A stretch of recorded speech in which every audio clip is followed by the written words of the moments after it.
Hi, and welcome to Thursdays with Charlie, actually, and this is our 31st Thursday together. It's the 3rd of December, 2020, Feast of St. Francis Xavier.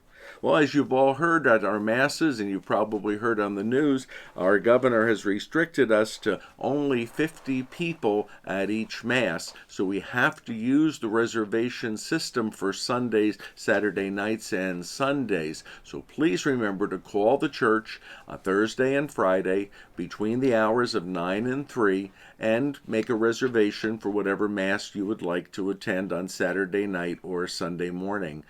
We will take reservations up to 50, and after that we can't go beyond it. The governor said he will reconsider those restrictions after the 14th of December, so it's only after that time that we'll be able to tell you what we're going to be doing for Christmas. We have plans to have 6 masses for Christmas, 3 on Christmas Eve and 3 on Christmas Day, but we want to see what our numbers are going to be like and how we will work the reservation process for them. So please stay tuned to that.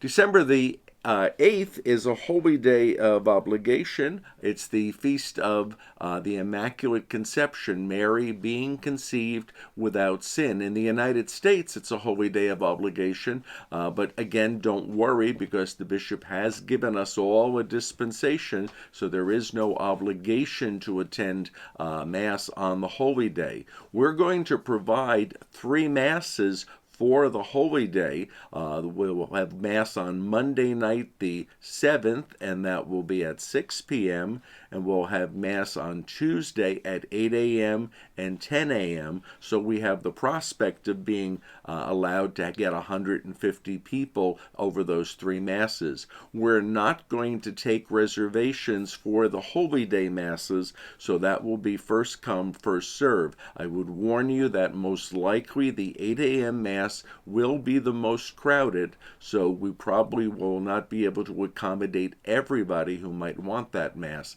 But the 10 a.m. Mass on Tuesday the 8th or the 6 p.m. Mass on Monday the 7th should work out fine. And again, we'll take your name and phone number and temperature when you arrive for those Masses. But for the Sunday Masses and the Saturday night Masses, we do need you to be using the reservation system. Today is the feast of St. Francis Xavier, a great missionary saint, a member of the Jesuit order, as our current pope is. And for many years, for 13 years to be exact, I was the chaplain at St. Joseph Regional High School in Montvale, New Jersey, which was staffed by the Xaverian Brothers, an order of religious men dedicated to the memory and the following of St. Francis Xavier. So today would have been a big community feast for us. And so during my 13 years there, what we would do is there were 18 brothers and me on the faculty, and we would invite all of the other brothers from the area, from Connecticut, from New York, from Massachusetts, to come and celebrate with us.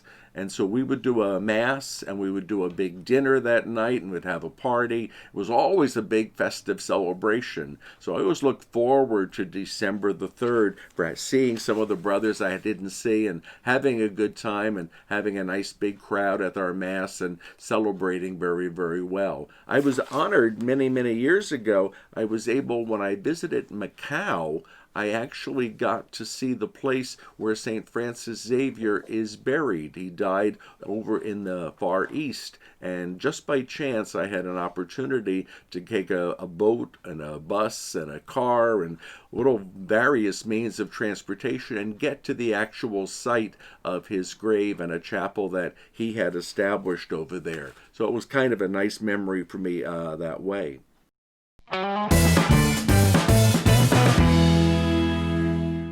We got a lot of good questions this week, and I think you're going to enjoy as we go through them over there. The first question had to do with the season of Advent, questions about like why we had the Advent wreath, what the colors meant, and why the Gloria is not said or sung during the season of Advent at the Advent liturgies.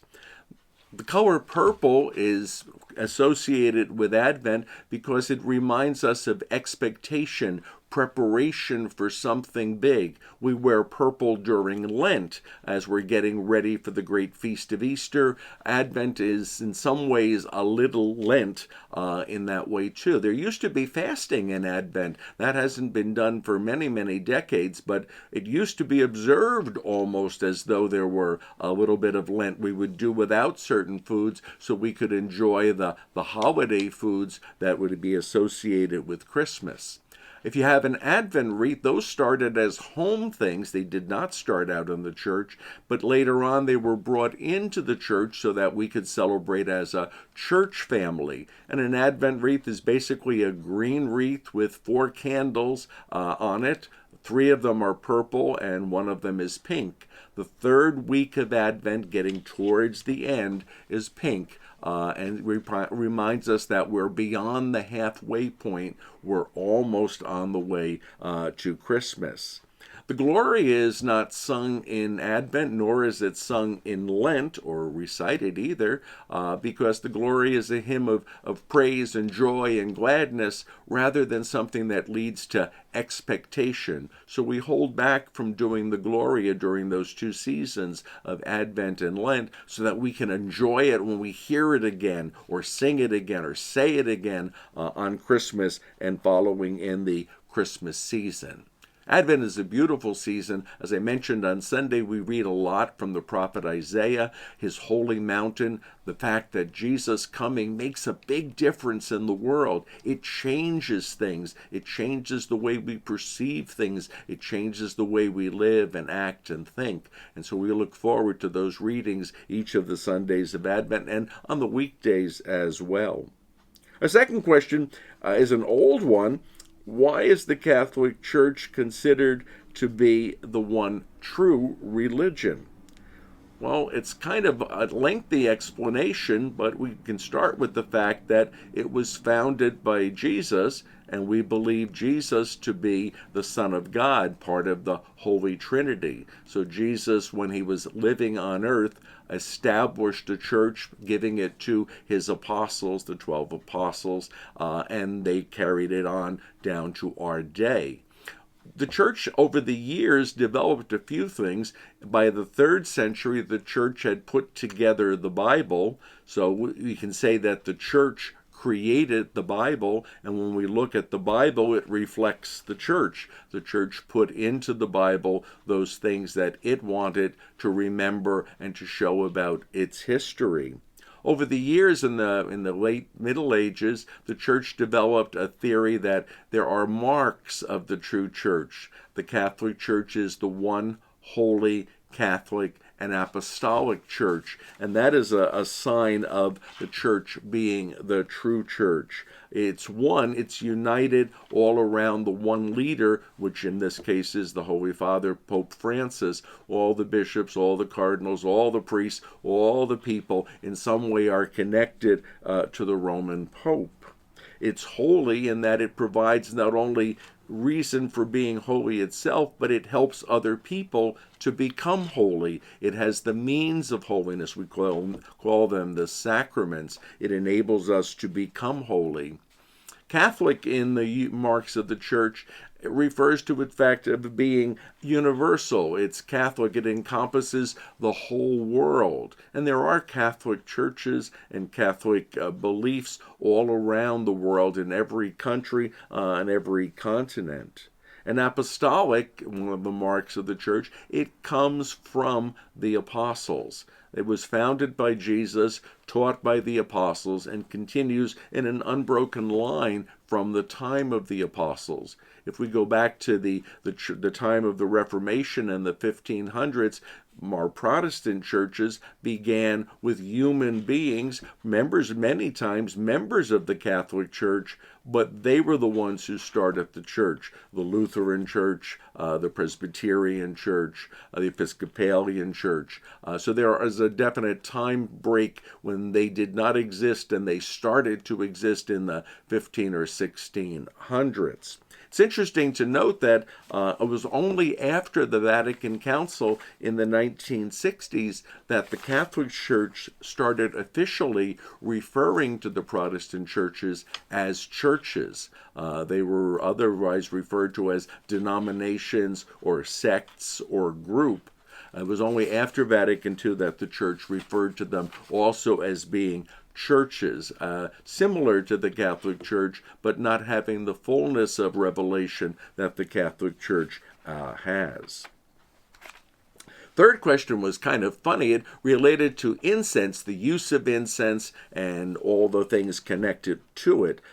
Incense was used in the Old Testament as a sign of prayers rising to God. And so a few grains of incense, which is basically tree sap, which has been dried and smoked, and it's put on fire, placed on a piece of charcoal or in a fire, and it causes smoke, a sweet-smelling smoke, to rise up. And since the smoke normally rises up, it was a sign of our prayers going up to God. So it's very common in the Old Testament. It was also used in the early church and in our church. When incense is used, it's used by a person who is called a thurifer because he carries the thurible, which is the place in which the charcoal is put, and the incense is then placed onto the charcoal in the thurible, and it rises up to God.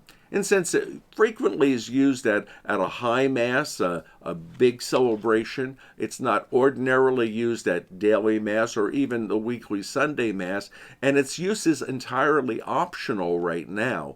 There's no ever a requirement for incense to be used. I have a tendency not to use incense for a couple of reasons. One, I really don't like the smell of it myself. And two, well, there's a lot of people who have allergies to particular scents or smells or smoke being around them in the church. So I try not to use it except on very rare occasions, and then only with a few grains of incense so that the amount of smoke is not exactly vast. One of the things I remember in my life, I was the thurifer carrying the thurible once at a dedication of my high school, and I accidentally dumped it over, and the charcoal with the incense rolled underneath the vestments of our archbishop, setting him on fire, the bottom of his robes. It was not a good scene, and I remember it well, and there's actually a picture of it which I was trying to find, and I was not able to locate it this week, but when I do find it, I'll bring it over to the show, of me standing there with the upside-down thurible and everybody looking at me, and me looking very surprised that I had now caused this to happen. Our fourth question had to do with Mass. What is the correct term for Mass? Does the priest offer Mass? Does he celebrate Mass? Does he say Mass? Does he sing Mass? And actually, they're all used somewhat interchangeably. We speak of the priest offering the Mass. We speak of the priest celebrating the Mass, which is probably the most common term.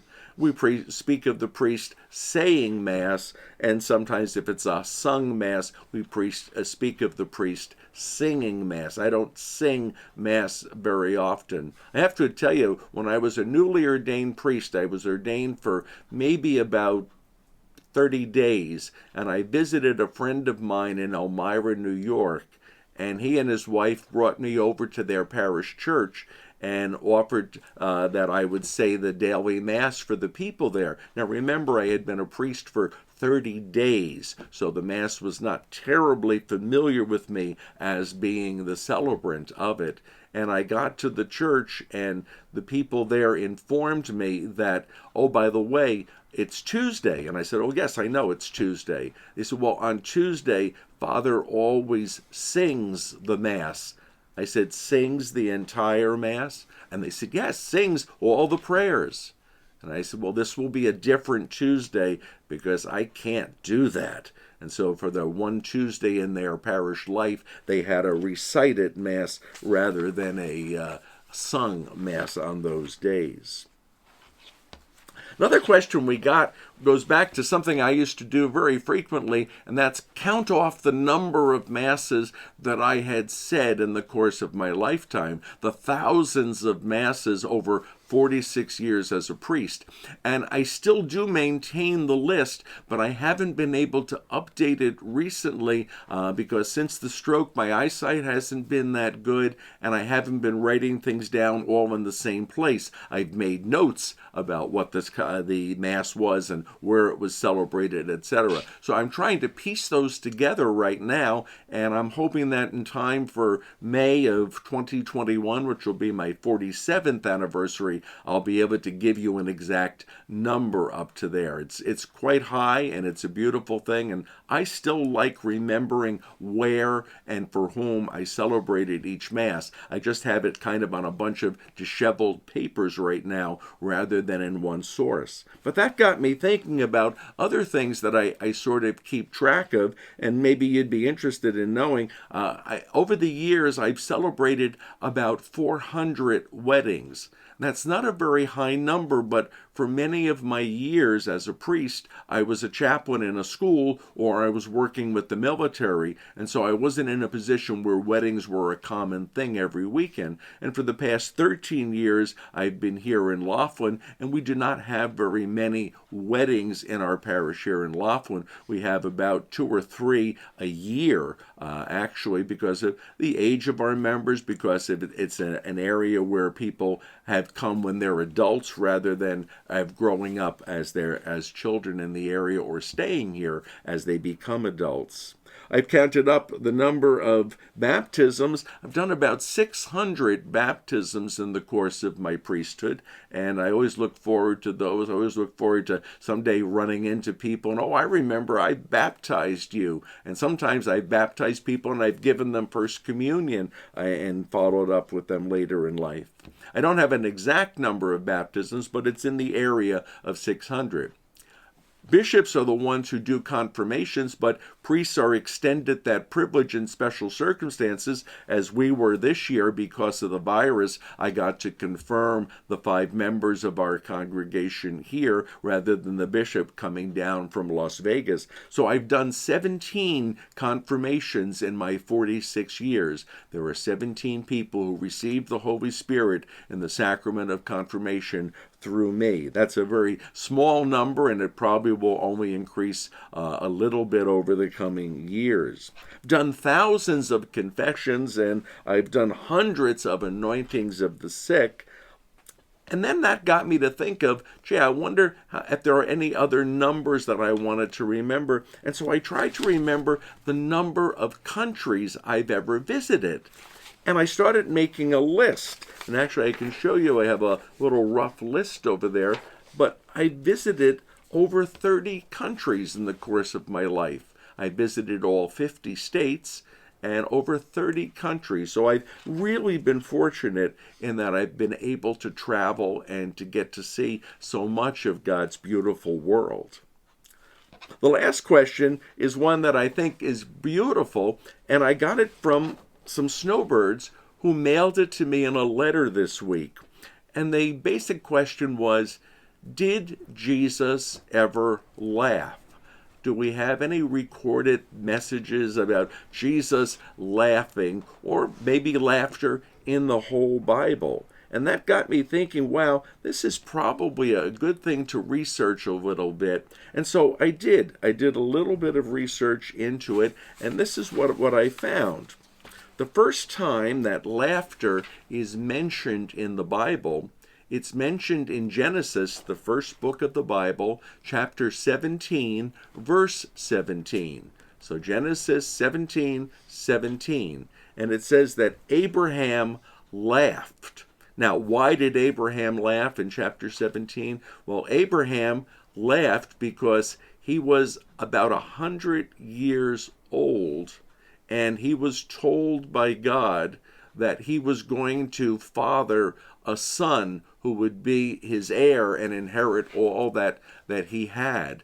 And his wife, Sarah, at the time was 89 years old, so she would have been 90 when the baby was born. And God, in a vision, told that to Abraham, and it said that Abraham fell on his face before God and laughed, saying, "How can this happen to me? I'm 100 years old, and Sarah's going to be 90 next year. How is this going to happen?" He laughed. In chapter 21 of Genesis, verse 6, Sarah laughed because Abraham told her, and God revealed it in a vision to her, that she was going to be the mother of many, many nations, and they would all be descended from her and Abraham. And she laughed, and she said, "All those who hear of this will laugh with me." And so laughter has been present in the Bible from some very, very early times. In the book of Psalms, laughter or joy shows up a number of times. The book of Psalms speaks of us being filled with joy or filled with laughter or peals of laughter going around. In the New Testament, it shows up that Jesus promises, in the writers of the New Testament promise that through Jesus, we're going to receive joy in our lives and in the life of the world. And so the idea of laughter and joy does pervade in there. And in the book of Psalms, again, we can go back to, "This is the day the Lord has made. Let us rejoice and be glad." There's a lot of times that it's mentioned. In the book of Ecclesiastes in the Bible, which we read here very frequently, chapter 3, there's a time to laugh and a time to mourn. But there's a time for it, a time when we should be rejoicing. And I think that, Jesus must have laughed many times in his ministry when you think of trying to explain things to his disciples, trying to get them to understand what he was doing. When you think of some of the examples he gave, like a camel passing through the eye of a needle, I could see Jesus laughing as he tried to explain that to his disciples. I could see Jesus laughing when he multiplied the fish and the bread and suddenly saw the look on his disciples' faces as they're passing out what was just a little bit of food becoming a lot of food and taking those people from hunger to being filled with it. Then I thought, well, there must be some interesting pictures of Jesus who were laughing. And there are. If you go online and you look up images of Jesus laughing, you can see many of these. This is a simple line drawing of Jesus laughing, and it's kind of a full-throated, hearty laugh that we have. It's rather beautiful. There's a picture here of Jesus. This is more of a smile on Jesus, and these are all available. They're all on the internet. This is another hearty laugh of Jesus. We don't see enough pictures of Jesus really smiling and laughing. This is perhaps a very beautiful one in color. Jesus with a full smile and a good laugh. The most famous one is by Robert Hooke, and it's called The Laughing Jesus. I have this for many years hung on the wall of my office at home. It's a very beautiful picture, and maybe someday we'll get copies of these to share on prayer cards, because I know they're available out there with our parishioners. There's actually an organization called the Fellowship of Merry Christians. It doesn't do as much recently, but over the years it has put out a newsletter, and it used this picture of Jesus as its symbol. And the quote on their newsletter was always, "I have come that they may have my joy and have it to the full." And if you look online, there's even some Christian humor, some Christian comedy. There's a comedian by the name of Brad Stein. Brad Stein, S-T-I-N-E. And Brad Stein bills himself as God's comic. He does some beautiful stuff online. You might want to take a look at that. I've actually spoken with him, and someday I would love to have him come here and do a show for us in our new Garces Center, and I hope I can make that a reality in the time to come. Well, it's time for Pascal to work his way down and join us. And he brings us a message, and it fits very well. Tolle Tempus ad Risum. Tolle Tempus ad Risum. And it means take the time to laugh. Take the time to laugh. I hope we're going to do that. I hope even amid the pandemic, amid the restrictions, amid all that we're going through, let's take the time to laugh. It's worth doing. It's something that Jesus did. It's something that the Bible certainly speaks about, and it's something that is good for all of us. God bless, God love you, and thanks for being with us.